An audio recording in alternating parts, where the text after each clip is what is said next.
Atbraucām uz kempingu Jūras Dzeņi. Apstājāmies jūras malā. Diezgan augsts un vējš. Šodien mēs kemperi izmēģinām. Sezonas atklāšanas pasākums šodien. Īstais oficiālais atklāšanas būs pēc nedēļas. Sabiedriskais atklāšanas. Te būs ir privātais. Jāpārbauda, viss darbojās vai viss strādā individuāli. Tu varēsi braukt uz sabiedrisko. Nevarētu teikt, ka ir silti, jo no jūras nāk tās diezgan tāds vēsīgs. Bet tā kopējā sajūta ir, Dievs, cik laba! Tur tā ļoti labi smaržo kaut kas. Sepeškrāsnīcā pels mums ēdieniņš. Kaut kas būs ļoti garšīgs. Pašā jūras malā.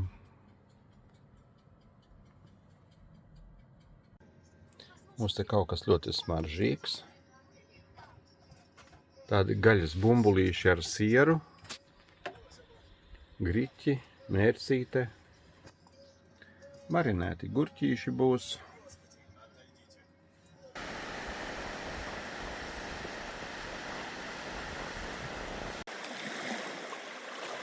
Kā tu iekrīt ūdenī? Nu, tu traka esi.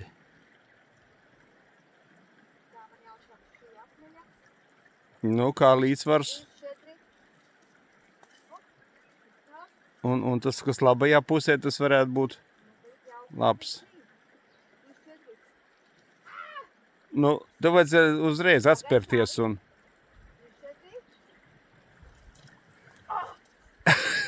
Labi, ka tur akmens bija. Es esmu pārgājusi, un tagad Juris ar saviem gumijniekiem, nezinu, kā viņam ies, mēģinās tikt. Tagad nekas neatliek kā turpināt. Nu, bet tev ir gumijnieki.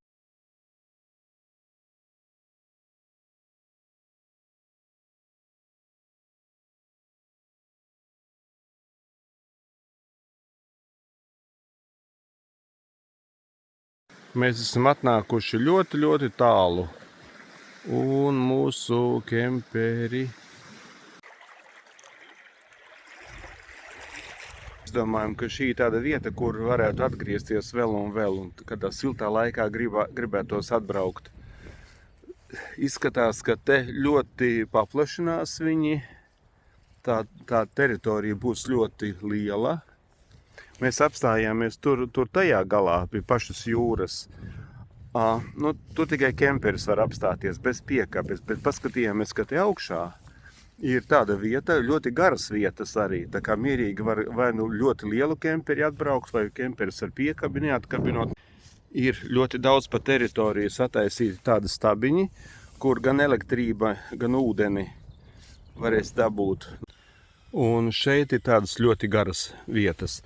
Te mierīgi kāds Morello kemperis var iestāties no šejienes uz turienei ar skatu uz jūras pusi, vai mēs ar savu kemperi neatkabinot piekabi, te mierīgi varētu iebraukt iekšā. Un šeit gar pašu jūru sataisīts daudz tādas vietas nobruģētas, kur var nolikt kādu galdiņus un krēsliņus. Un uz tās grānas var apstāties ar kemperi. Elektrības pieslēguma vietas, bet mēs šoreiz speciāli neslēdzām klāt elektrību, gribās notestēt visu, kā strādā. Nu, kāda vaina, te var apstāties ar priekšu pret jūru, bet nu šeit piekabi nevarētu. Šeit ir tāda vieta, kur var nomazgāties. Muti nomazgāt un vēl sevi apskatīties. Zobus iztīrīt, jā. Reti, kur ir spoguļi, jā. Nu, kāda liela spoguļa te ir. Jā, vai ne? Visu un tepat tās jūra. Jā.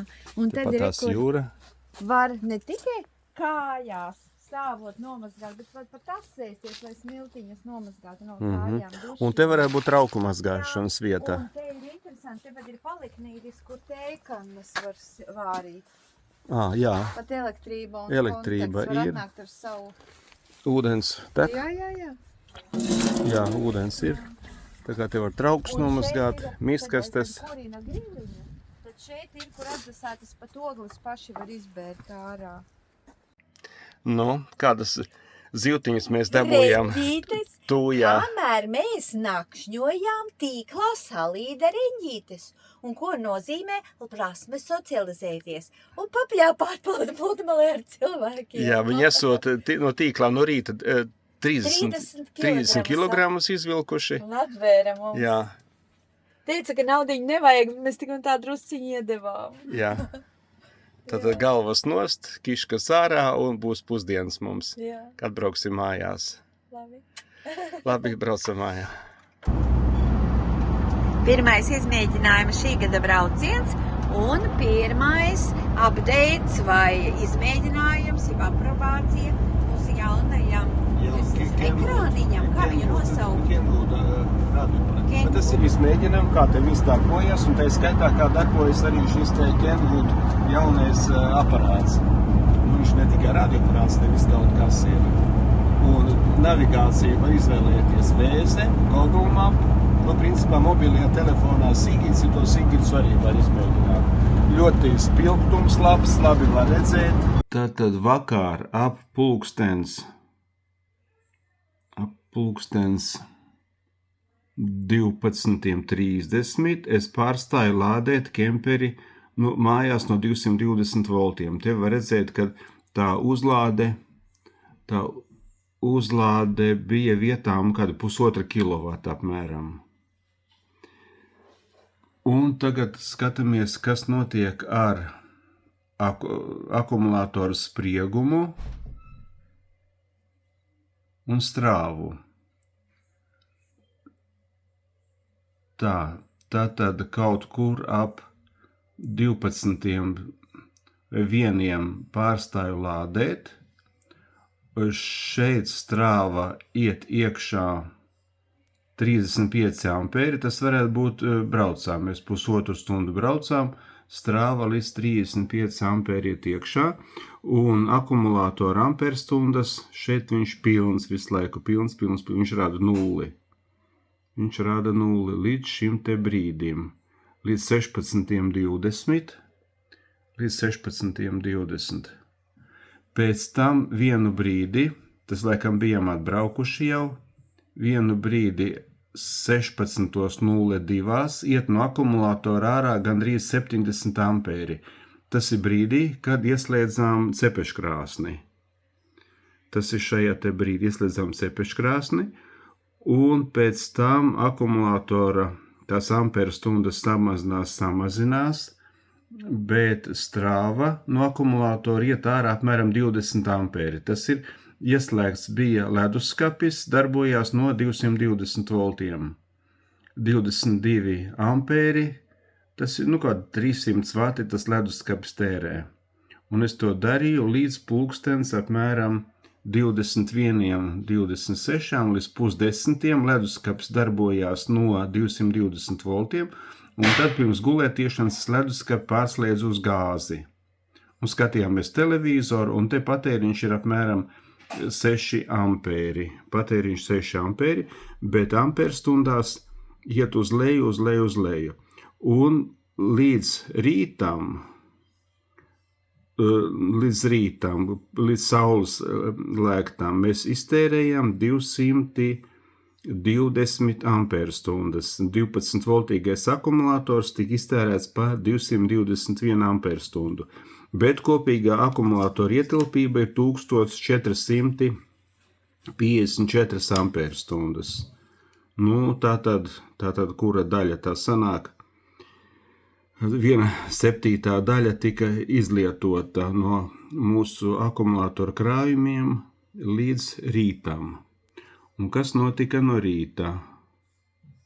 No rīta, tad, kad akumulātora amperstundas vismazākās, un te ir 3 gabali tie MPPT akumulātoru lādētāji. Te lec saule, te sāk viens darboties, otrs MPPT lādētājs un trešais. Tātad te iet iekšā brīžiem 2, brīžiem 4 ampēri un tā tālāk. Ko tas rāda? arī ir 7,8 ampēri, un šis te arī. Un rezultātā akumulātora tā ietilpība uzbrauca atkal augšā. Akumulators atkal tika uzlādēts. Pulkstens, cikos tas sanāk, 9:30 akumulators atkal pilns. Bet es speciāli neslēdzu klāt sadales tīklu, nemaz tīri eksperimenta pēc. Un tad tā, un te redzam, iet akumulātora iekšā 27 ampēri, 31 ampērs. Te jau mēs braucām mājās. Tur strādāja tas DC pārveidotājs. Un, kad atbraucām mājās, es nepieslēdzu pie 220 voltiem. Te var redzēt, kad akumulators turpina lēnām lādēties ārā. Nu, tāda situācija. Laba.